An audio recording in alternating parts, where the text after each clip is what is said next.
What's up, you guys? It's Graham here, and you better get ready for what just happened. As of a few hours ago, the Federal Reserve officially lowered interest rates again for the second time in a row. Except this time, it's not just a one-off move to stabilize the economy. Instead, this could be the beginning of a full-on rate cut cycle, and if history repeats itself, there's no going back. After all, the last time we saw a move like this, it triggered a chain reaction that sent asset prices spiraling, debt surging out of control, and liquidity flooding out of every corner of the market. So with the money printer officially turning back on, let's talk about exactly what just happened, Jerome Powell's latest warning, the impact this is about to have on all things money, and then most importantly, how you could use this information to profit. Because trust me, this is definitely not the time you want to be left behind. Although before we start, as usual, if you appreciate the last-minute breaking news videos like this, it would mean the world to me if you hit the like button or subscribed if you haven't done that already. Yes, I get tired of asking, but it does help tremendously, and as a thank you for doing that,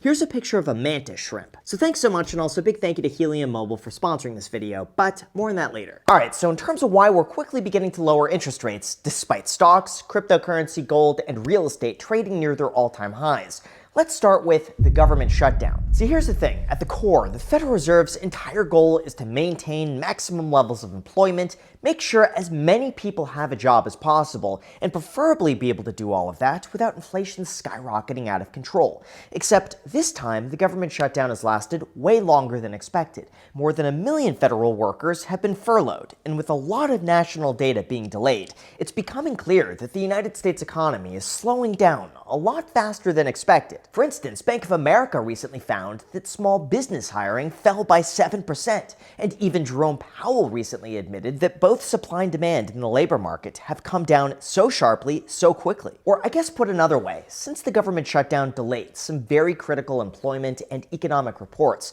some for the first time in 12 years, the Federal Reserve is using alternative data to help guide how much and how fast they lower interest rates. And those reports are overwhelmingly showing that unemployment is increasing, layoffs are becoming more common, and lower rates might help stabilize the economy. Although in terms of the rest of the market and how this is likely to affect your money directly, here's where things get very interesting.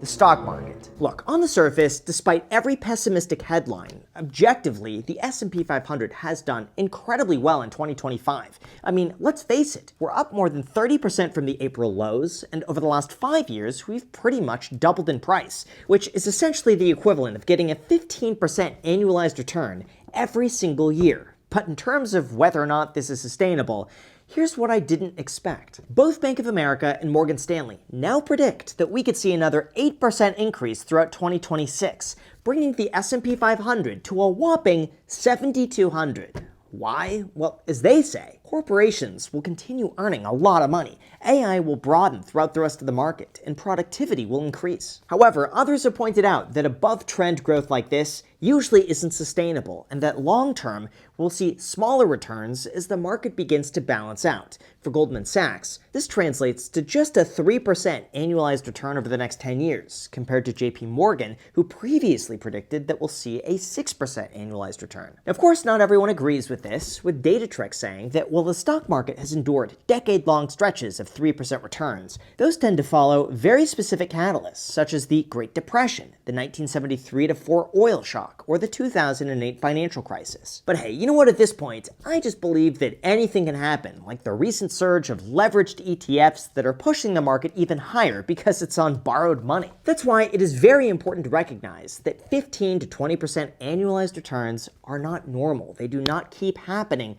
indefinitely, and there is a chance for the next decade that we do see smaller returns than most people expect. Although historically, when the Fed does cut interest rates when the market is within 3% of its all-time high, it is shown that the broader market trended higher by an average of 13% 12 months later, with 93% of periods producing positive returns. But even though that sounds really good, there is a bit of a catch, because usually when the markets do trend higher, that also comes with a lot more volatility, with the strong potential for 15 to 20% swings to the downside should the market decide to sell off. On top of that, we also have these charts here that show that market crashes don't typically happen until a year after the Fed cuts rates, saying that the last 3 times the Fed cut interest rates over the last 20 years, years coincided with the largest market crashes during that period. Although even though that sounds very ominous for the future, the reality is that market crashes don't just happen because the Federal Reserve lowers interest rates, but instead it's because of the conditions that caused the Fed to lower interest rates in the first place.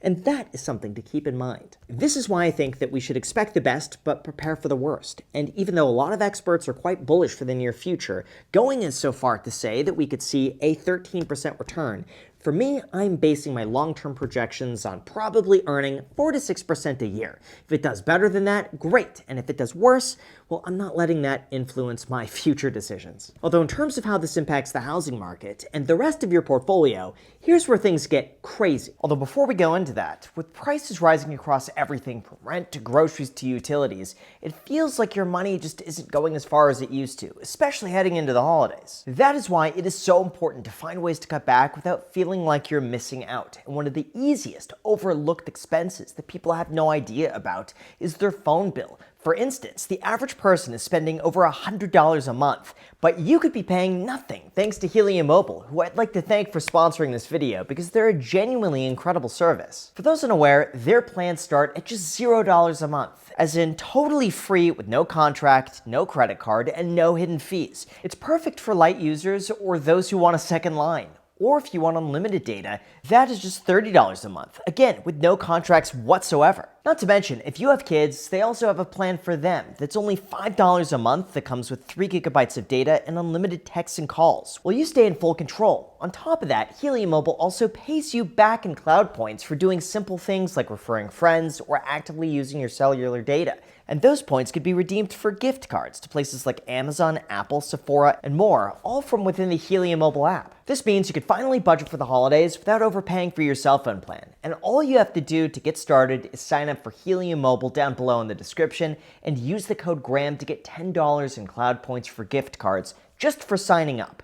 Again, the link is down below to start saving today. Thank you so much, and now let's get back to the video. All right, so in terms of what the Federal Reserve just said, what's going on with your money, and what's happening with the rest of the market, let's start with housing prices. Now, when it comes to this, let's get some of the good news out of the way first. With more inventory coming on the market, home sales are expected to increase by 10% in 2026. This means more new listings, more activity, and more turnover between buyers and sellers as mortgage rates begin to trend back down. On top of that, in terms of national prices, we are starting to see home values beginning to fall. Like S&P Global found that the real estate market decreased by 0.1% month over month and 1.7% year over year. Of course, then if you adjust that for inflation, it's really more like an annualized drop of 2.3%. However, even though prices are slightly falling, it's still true that more than 30% of buyers are purchasing their home in cash, and now the average down payment has risen to its highest level ever recorded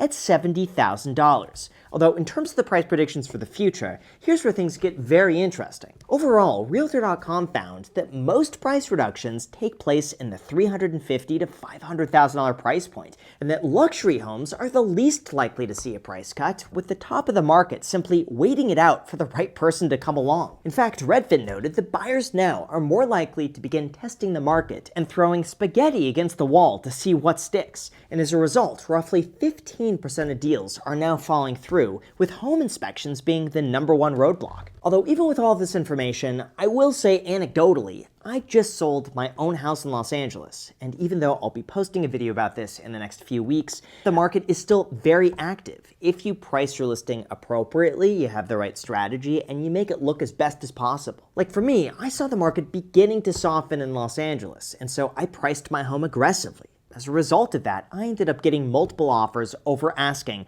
several of them cash, and within about 2 weeks, it was done. Now obviously, that could have gone completely differently had I priced my listing too high, waited for buyers to come around, and then chased the market down, which is all too common right now. I just see so many sellers asking ridiculous prices only because they can. I don't know what they expect to get from this because buyers aren't dumb. They see you bought the home 4 years ago for $800,000, and just because you list it today at $1.5 million doesn't mean you're gonna get it. That's why I think if you're a buyer, don't be afraid to take your time, and if you're a seller, you need to be realistic about the home's value, and if you are, homes are still moving pretty quickly. But in terms of the rest of the market and what Jerome Powell just said, here's what you came for. Like I mentioned earlier, as of a few hours ago, the Federal Reserve officially lowered interest rates by another 25 basis points, marking the second rate cut in a row, with surprisingly more on the way. In fact, it's now expected that we could see another 25 to 50 basis point rate cut occurring as soon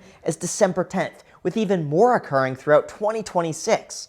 Why? Well, we largely still have a lot of economic uncertainty. Companies are hiring less. AI could lead to even more job cuts. And now that inflation from tariffs seems a lot less likely today than it did 6 months ago, the Fed can move forward with cutting rates without worrying as much about inflation coming back. On top of that, it's also important to realize that Jerome Powell's existing term ends in May of 2026. So theoretically, once he's out, Trump would be able to appoint one of his own people as the head of the chair, which means he would have a lot more influence to realistically lower interest rates even further throughout the end of next year. But in terms of what's happening today, beyond the rate cut, it appears as though they are very closely monitoring the recent banking crisis. They've acknowledged that the downside risks to employment are increasing. And most importantly, this is the biggest one.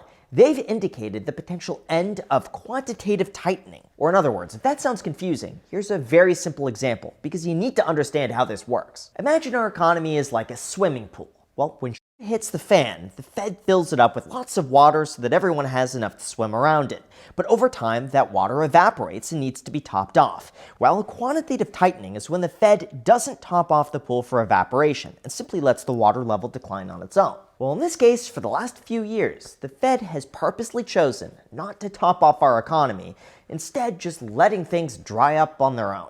But now they might begin to top it off for inflation in the near future, and this could suggest that the money printer is beginning to turn back on. So what does this mean for you, your money in the future, and how can you make money off of it? In terms of what I think, honestly, a lot of this was to be expected, and the market was pricing in these rate cuts for the last few weeks. In fact, the market is still pricing in another 25 basis point rate cut, minimum, again in December. So it's clear that the Fed sees an employment slowdown on the horizon, and it's important that they get ahead of this early before things get worse. However, there are still a lot of other people worried that the Fed is cutting interest rates during a time when stocks are trading near all-time highs. Gold is trading near an all-time high. Bitcoin is trading near an all-time high, and the US dollar is plummeting in value, which is concerning to people who are worried about too much money entering the economy at a time where everything is already very expensive. Well, I tend to think, on the one hand, if we truly don't have more inflation coming soon, then lowering interest rates is going to help stabilize the labor market, and it's going to cause more businesses to hopefully hire more people and help keep our economy doing well. Or I guess it could also just cause everything to skyrocket back to the moon. I guess I just think that if the Fed is cutting interest rates, they understand that the economy is fragile, and they're just hoping that they could get ahead of any potential issues by easing monetary policy now.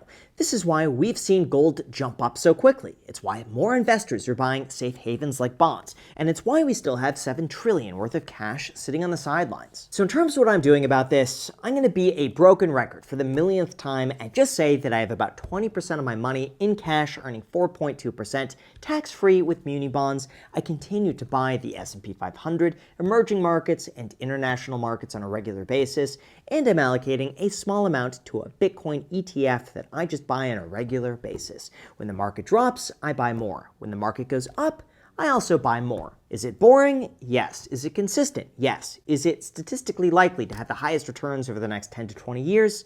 Yes. That's why if you've made it to this part of the video, please let me know your own thoughts down below in the comments, because I will be at my computer for the next few hours reading and responding to as many of you as I can. So thank you again so much for watching. Don't forget to hit the like button, subscribe, and until next time.